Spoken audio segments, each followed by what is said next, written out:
Hello, I'm Ilarna Nche, And I'm Alan Furstenberg, and we are Two Voice True Voice Devs. Devs. So, as some of you may be noticing, Mark isn't the other voice dev today. So, instead, I am thrilled that Ilarna has decided to step in as our guest host this week. So, welcome to Two Voice Devs, Ilarna. Why don't you tell us a little bit about yourself and why you're a voice dev? Sure, thank you for having me today. Just a little background. My name's Ilarna and I'm newly into the field. I've been around for about 3 years now into the voice industry. It was definitely, it came to a surprise because I wasn't expecting to be in the voice space for the longest of time. I was brought up actually going into web design and mobile apps, and then I kind of discovered voice on a whim during one of my placement years where we would kind of gain experience and try and add it to your CV resume. And that's when I was introduced to like the Alexas, and I kind of from there was just blown away by the technology. And I kind of liked it more than web design or mobile apps simply because my lack of design and visuals. So that's why it kind of came as an advantage that instead of focusing on the graphic side, I was able to focus on kind of the user interface through voice and through how people interact. So I finished university being like, hey, I'm gonna try this voice thing and see if I can make anything out of it. And a year later, I'm now working in the voice space. So I thoroughly enjoy it. Well, that's fantastic. There's a lot there, and I think the first thing I pick up on is um, your accent doesn't sound like it's from around these parts. So where are you working? Yes, I am from England, United Kingdom, and I'm based in Cambridge. But right now I'm in Bristol during the lockdown. For a change of scenery would do me some good. That's the perks, the best thing about remote working and the flexibility that you have with this is that you can practically work anywhere. And so when I opened up my business Adasa Innovations with the foresight in mind that I wanted to innovate and create innovative experiences. That's when obviously working on voice experiences was something that I wanted to do, and so I'm now able to do that. Oh, that's pretty cool. So tell us, I guess, so you run your own company. Is that what I just, because we haven't talked before. To let everyone know, I said I wanted to go into this cold and not really Mm. have any preconceived answers. So you run your own company. Yeah, so straight after university, I was wondering, we normally take a gap year, to celebrate, oh, you've done your hard work and now go and see the world. And I wanted to do like a gap year before I hit the 9 to 5. And my gap year was starting my own business and seeing where I could take the voice space because I entered a few of those hackathons from DevPost, and I managed to get mine into the final, and Music Bop Adventures, which is one of the apps that really pursued me to take on voice. Um, and the money that I won from that allowed me to be like, this is something that could be a potential here. So I stuck with it for the year, making loads of voice game experiences. Um, and then I also work with other companies, one of them being Matchbox, as you know, big company that does question of the day and Find My Phone. And from there, it's kind of like I've just managed to keep going with the voice experiences and working with different platforms, and also becoming a Alexa champion and a Bixby partner as well. So in that small time, I've really managed to just achieve loads of things. And I think it's okay that you should look back at your achievements and think, yeah, well done, well done. So No, I definitely agree. What are, so you mentioned, tell us a little bit about the skill that you did for the hackathon. yes, so one of the things that led me to the voice platform was that you have like YouTube as dominant in its video space. And I had this idea when I was 11 to make these interactive adventures for kids. But in a sense, I wanted to remove the visual aspect of it so that they were clearly using their imagination. And that's when I was like, do I put this on YouTube?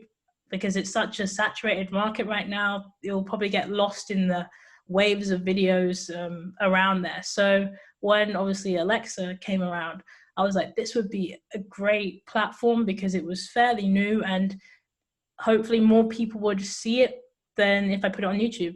But unfortunately, I was hit with the you can't build for children because of all the policies.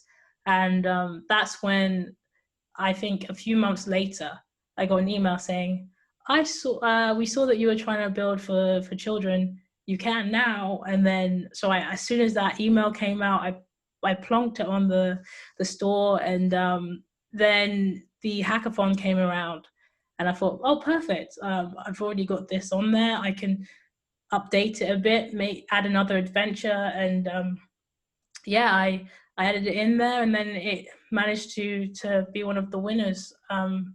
And from there, that's like I said, it made me realize that yeah, this voice stuff is pretty cool. You can actually make a living out of it, and you have the potential to reach so many more people than you could in other means. No, very, very cool. So this is a role-playing game. Yes. So the object is that you'll get these instructions, but they're very loose instructions. So it'd be like, because I'm the narrator of the story, so I have to put on my kid's voice, like, "Hey, boys and girls, can you see?"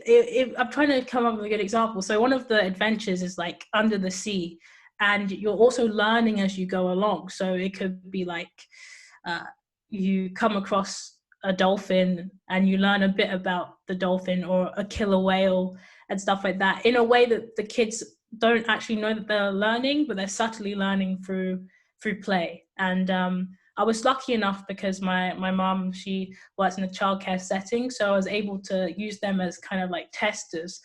It was perfect. They're like the little beta testers who obviously kids are honestly the best kind of testers to have because they're honest.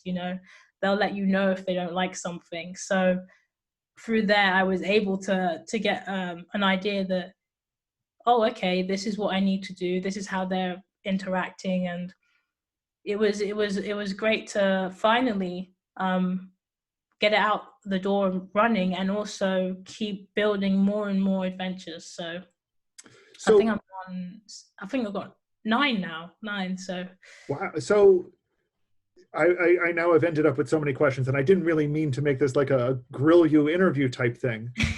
But can you tell us a little bit about the Alexa program that allows for skills for kids? And part of the reason I ask is I kind of want to contrast that with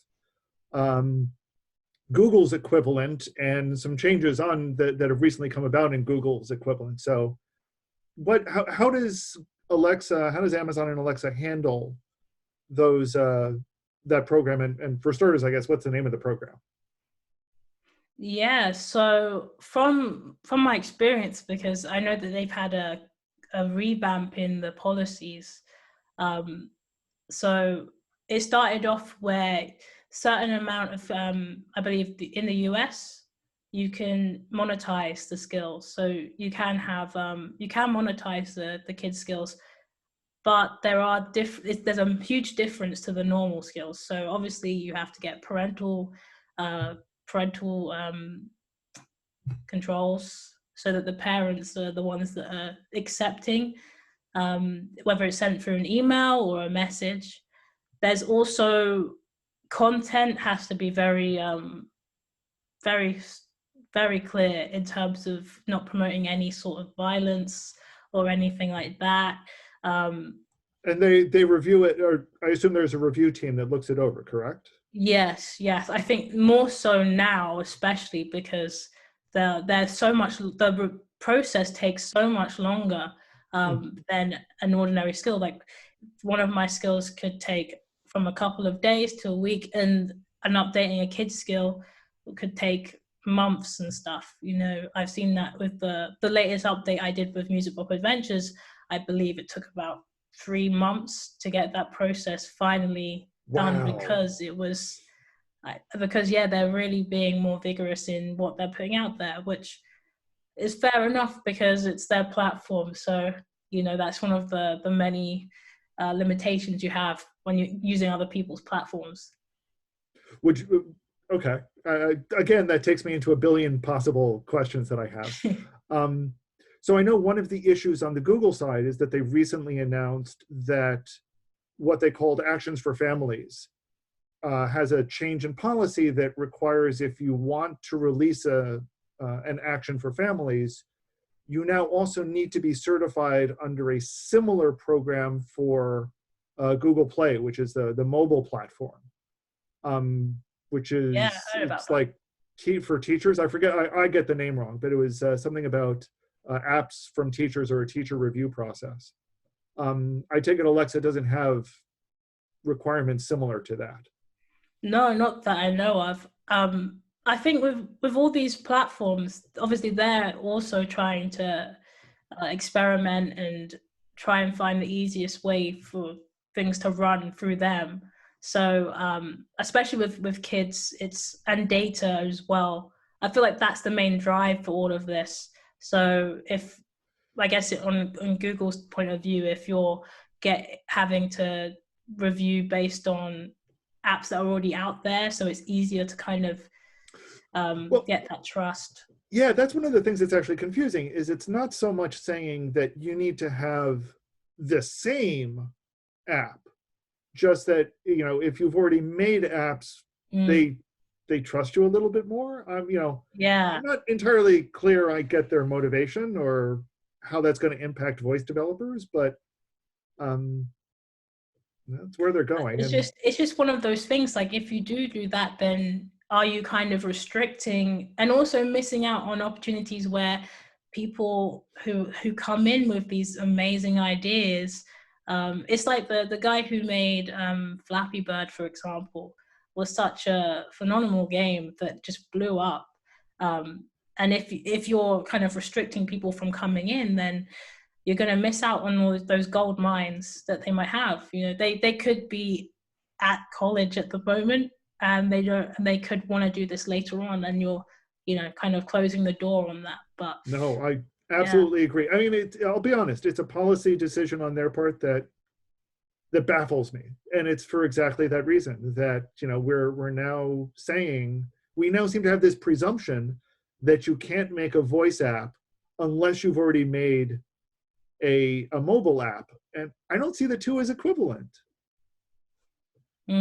It's kind of like verifications on Twitter, for example. I think it's easier to get a verified account um, if you've done so, if you've put something on other platforms. Like if you've put something on Spotify, for example, you Hmm. can get verified easier, or you're eligible for that. So it's Hmm. something that other platforms I know are doing as well. No, that's a good point. So let me ask you, what is it like to, so let me put it this way. Your initial games, you said, were a few years back, and so I assume they were mostly audio only. Have you done any work moving towards multimodal, visual with audio, APL type stuff? Yeah, like during that year, I just refer to it as the gap year that I did. That was the year of just trying all their new features, because I knew in a way that if you update your apps with those features, you have more of a chance of getting promoted or featured in their skill store. So I was always up for trying. Obviously, I told you design isn't my best. So when multimodal kind of came out, it was like, oh, that's pretty cool. But at the same time, I was like, I'm gonna have to learn how to design again. I totally hear you. I totally hear you. People look at my visual designs and they say something like, did you learn HTML when there was just tables? And I'm like, yes, I learned HTML before there were just tables. So I very much hear you there. And you can literally see my kind of journey through the first app that I published on the store. The logo is shocking, and I even bumped into my old ICT teacher, like back when we were in school or secondary school, which is I believe like from age 11 to 16, so kind of like your high school, middle school. And when I was doing a presentation at one of the meetups, he was actually there and he saw my logo because I was describing how it's changed, and he was like, "That is absolutely shocking. I can't believe you're one of my students." I was like, I'm looking back, I was like, yeah, I know. I don't know what I was thinking, but that's just because I was more excited about the actual app than the logo. And what came from that was that I now understand that the logo is so important. It's the first thing that they see. It also kind of makes that first impression. And I've now got, luckily from university, I've made a lot of friends in the like creative uh, section, and one of them is actually like redoing most of my logos right now because they're shocking, some of them. So yeah, she's the one. When I entered that competition with Music Bob Adventures, the logo was terrible. It was like one of those notes that I had actually drawn in paint, but it was so bad. And I looked at it amongst all the finalists that went through, and all their logos were really good. And I was like, right, I can't have that compared to everyone else's. So I got her to design my logo for Music Bob Adventures, and she's made it. It looks so much better. I can't. So I do recommend, if you definitely reach out to other people to kind of fix your weaknesses. So I've accepted I can't do design, so multimodal. Um, I design it and then get someone else to kind of, in terms of all the content, the assets, like the pictures and images and stuff, I get them to kind of do for me. So I really think that speaks to the nature of building teams and building communities. And it sounds like you're also pretty involved in building communities around voice and around where you are. You want to talk a little bit about that? Yeah, I believe during my gap year, as I keep saying, it was honestly a big learning lesson for me. Um, I was told that the best way to kind of elevate is networking. It's one of the best tools to kind of to learn and grow. So with that, being in Cambridge really helped because not only was there an Amazon office in Cambridge, they were able to host a load of meetups there. So with the Alexa team, and also with links to London, a London office as well, where they'd host um, loads of other events on and presentations, where that's when I kind of went to those meetups and I met so many people in the space, not only just builders, designers, marketers, you name it, and all kind of intrigued with learning about voice. And in so doing, with meeting those people, I feel like we've made a community, and just getting to know everyone as well, which I have to say, being in the voice community it's like small, because it's small enough that you kind of like recognize people even though you haven't met them because everyone's all over the world. But when you have things like voice lunch um and on Twitter as well, I'd say is a very good place. That's where you'll see most of the people in the community. It feels like you just know them. It's like, Alan, we've never met, but We've I never see met, you we've never all the talked, but time. yeah. Yeah, it's just so yeah, it's definitely a nice community to be in because it's I feel like everyone's so easy to kind of reach out to, and to talk to and have conversations with. And it's so important to get to know the community, because you never know when there's opportunities, or as well when there's people who could help you with stuff, Yeah, and no, also share your experience, because like I say, it's us, we're the people who can elevate this industry even more. And we can, whether it's competing with each other, because sometimes healthy competition is good because we're improving and getting quality, or if it's literally just sharing feedback and like insights into what we're doing, to benefit off everyone. So yeah, definitely. no, I definitely agree. I think the friendly rivalry, in the sense that we're all keep pushing each other to do something better, to take what we have and plus it up, to take it to the next level and then the next level, and to ask each other the questions that, sometimes they're the hard questions, like, can you get this working? How? Yes. Because I couldn't. What have you had experiences like that working with other developers? You want to kind of talk about some of that? Yeah, I mean, when you're a developer, that's all you hear. Like, how do you get this to work? And you check.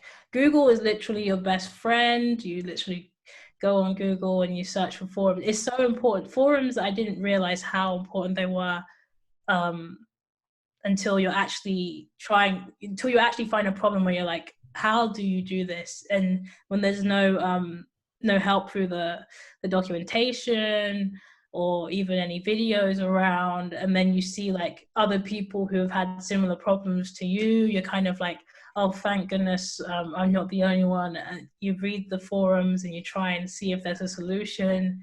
Great if there's a solution. If there's not, then you're probably spending days on this problem. When you do finally come to the problem, you think, oh, that shouldn't have taken so long, but it does, because that's part of the process of finding a solution. So And it and definitely, these are the forums that Amazon runs for Alexa.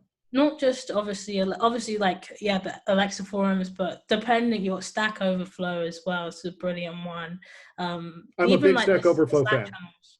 Yeah, Stack Overflow, thank you so much. You've through everything, mobile application development, everything. It's a great resource. But even Slack channels as well. I know I've had situations where I've been like, oh, how do I do this in the Slack channel? Sometimes people respond, and then sometimes they don't, and you have to go off and try and find the situation yourself. But all in all, I've managed to so far find all the solutions I've needed through other resources. So Well, very good. So I think one final question from the Google side is, have you done any of your work in Google? Have you ported any of your games to Google? And if not, why not? yeah, so I actually started working on chatbots. I did like chatbot work before I actually did voice work. So I was using Dialogflow, and it was kind of similar to the best thing about Dialogflow is that because it was set up with the chatbots, you could port it to the voice skill, the voice action. So yeah, I've made a couple of actions. I had plans to do it last year, to upload some actions, but I just haven't got around to doing it, because it's just, I know that they have their so many new the action builder that they released and everything, and also I feel that with Google, it's so different to the Alexa platform. Interesting. Um, What are the differences that you see between the two? I'm not disagreeing. To be clear, I mean, that's literally what Mark and I talk about every week. What are the yeah, differences that you see? from a native side, because I know you can use Jovo, like you can use Jovo to cross platform, which is good. But when from a native side, even the consoles are very different in terms of the certification is so much Hmm. quicker on Google, I find, because I guess they're not really. I guess it is. This one's a weird one because it's like you are the creator of your app, so you know how it should run, type thing. So it's kind of like they're trusting you that you know how your app should run. Like, you know, this is supposed to happen. Whereas sometimes on Alexa, you'll get those situations where it's like, I said this and this happened. And it's like, that is supposed to happen. And so that they're more, you could tell they're more vigorous in the way that they are testing, because obviously, I guess, like I said, it's their platform. So they kind of want to, do they kind of want you to be like everything is the same, but it's different. So they, you know how most apps skills will start off with welcome to, you know, that's kind of like the common introduction of every Alexa skill you'll hear is welcome to. But like, I feel that it's more unique on the Google side, whereas like they're practically giving you the reins to do what you want, but they still have the rules in place. So that's one big difference I find with, especially with certification, is that you'll Interesting. wake up the next morning and be like, oh, it's live, or that was quick. And but then you see that there's an error, or there's still a bug, and you're like, oh gosh.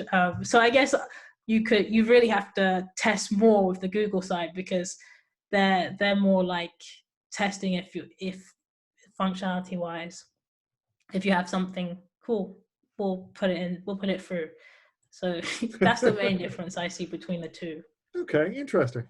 I've been focusing a lot more on games for the past few years, and I'm starting to think that as my behavior with voice has changed like massively, especially with, I feel like I use more of the productive apps more. So So you personally have found that the more you use voice, the more you're using voice for real stuff. yes. Like, is that because, I don't know, I have an Xbox, so is that because I see like playing games, I'll go to my console to play rather than the Alexa? I definitely feel that with like on voice apps, I like the small simple games, you know. Um, so Is this kind of like how people will play, Candy Crush on a mobile device? yeah, So you're exactly. wondering what's the Candy Crush of voice? Exactly. And that is kind of my goal for in the next 3 to 5 years. I am hoping that voice will have that, like, Angry Birds, Flappy Birds level experience, where everyone who, you know, who gets a device, or it's not even going to be a device anymore, who interacts with a voice experience, will have that one app that they go to, that will be the first thing that they download, because it's the go-to thing to download. Like, when you get your phone, the first thing people download are social media apps. If we can get something similar to that, that would be awesome. What Because do you think? once What do we you are, think that is? Do you think it's a game or do you think it's something else? I think it's something else. To me, Find My Phone at the moment is something that is so helpful to you, like in everyday life, that people don't actually know that they're using it, because it's something that's changed behavior, I feel. Before you had like any of those Find My Phone applications, people were probably like, for me, I can only speak to myself, but I was definitely looking for my phone for longer than I should, like going everywhere up the stairs. Mhm. Now I probably look for my phone for 1 minute, and I then turn to the device. So already voice experience has changed my way of living in terms of how long I'm waiting to find something. And I feel that if you can find more apps that can not only interfere or like help with your everyday lifestyle, then you've got a winner. So No, I definitely agree because I know certainly there were the apps that I started writing. In fact, I came at this from almost the exact opposite direction that you did. The first apps that I started writing were the productivity apps. The ones saying, okay, what is it, if I'm storing data in a spreadsheet, what does it feel like to talk to a spreadsheet? mm, And, if I'm managing something in the household, how do I manage that stuff with voice? And it was only after I started that I started saying, okay, how do I make games with this thing? And what is the Candy Crush for voice going to be? Actually, it was the what is the Angry Birds for voice going to be, was how I thought of it. And I didn't think I would figure that out, but I figured I needed to experiment and try. And we still have Um, time. We still well, have time. It will come in I guarantee in the next 3 to 5 years, it will be there. I And agree. it may not be in the way that we assuming with like the devices. Because at the moment my mindset is still on devices when I think of voice apps. And I need to remember it's not just device, it's coming to a situation where it will be like, I like to say, the Jarvis. So we need to get to the Jarvis level. We need it to be a way You that's personalized, and it's just everywhere. So we don't need to like have stuff in every room. We need to leave that section see, and be I like, still I still think of it as have stuff in every room, but I don't care what it is in that room. It's so mm, ubiquitous that as I move from room to room, the conversation goes with me. I can leave my yes, yes. phone, I can leave my phone charging somewhere, but as I wander around, I'm still having the same conversation. Yeah, yeah. That's exactly where we will hopefully be. And maybe in homes they'll build homes like that.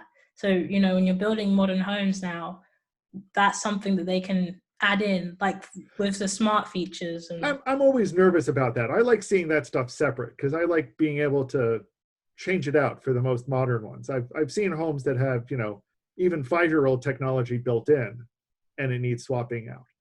But so let me, you definitely know when the power cuts out, how much you rely, yeah.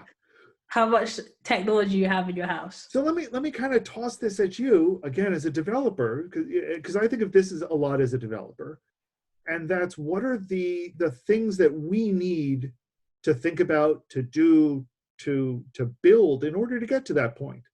Because the hardware people are going to do their stuff, Mm. and the designers are going to do their element. What do we as developers need to do to get to that point?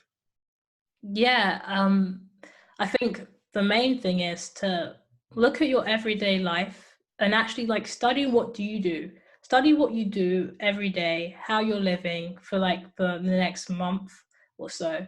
And then from there, pick out situations where voice could have been easier or voice could have been the solution. Mm-hmm. You or like the famous story of the guy who created the Ring doorbells literally came up with that idea because he was working in his garage and he kept missing parcels. So what did he do? Created a doorbell that had a camera, and so he could never miss that again. And those are the ones with those creative minds, and just by implementing a solution to their everyday life, that would not only benefit them, but there'll be someone else that will benefit. So I definitely think looking that way. And in terms of games, because games is on another level, we're in a situation here where the quality of entry is getting higher and higher every time.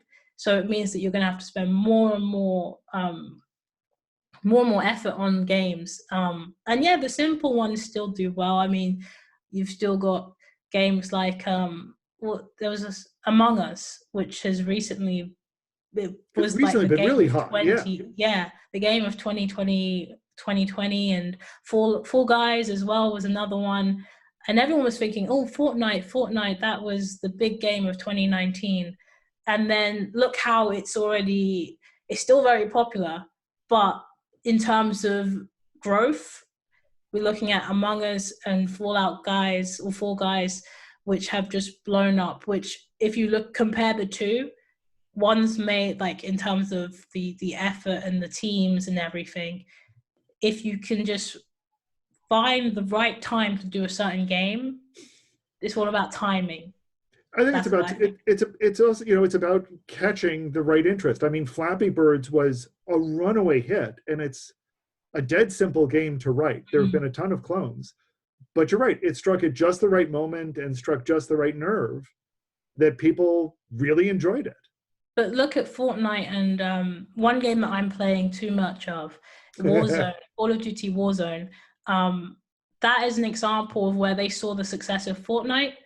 They've made their own spin on it. It's very similar, but they've made their own spin on it, and they've managed to replicate success just from Fortnite, kind of using the same Fortnite model. So if someone does make that Flappy Bird, Angry Bird game, you'll then see others kind of make something similar, but with something different, with a different USP.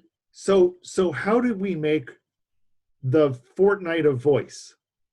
Mm. You know, you're the game developer, you're the game player more than I am, I'm sure. How do we I make, think, what yeah, are the one tools thing that we as developers need?